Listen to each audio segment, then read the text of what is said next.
we're seeing an increased number of failures or failures that are more catastrophic. And that is our system warning us that it's time to increase our maintenance investments. The city wants to get to a 100-year replacement cycle for water and sewer, which they say is the minimum industry standard.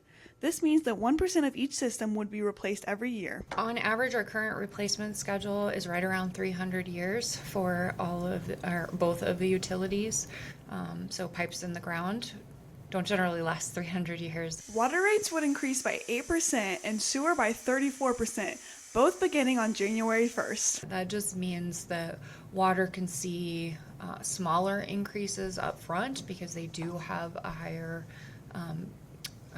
reserve balance to help. The city says that the potential increases are not a consequence of property tax rates. So we're talking different buckets of money.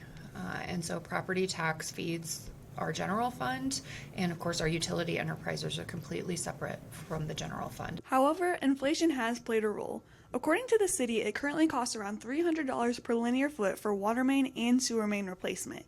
It costs $11,500 to replace a manhole. So the cost of utility construction in particular, driven mostly by the materials that we use in utility construction, has gone up probably more than anybody would have anticipated, definitely outpacing regular inflation.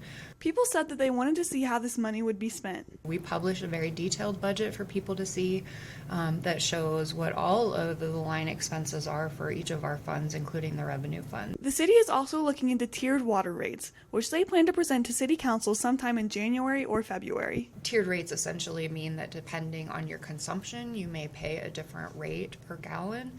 According to the city, Casper has low rates compared to other Wyoming communities, and the rate increases would keep them in the mid to low range. Abby Uhl, your Wyoming Link, Casper.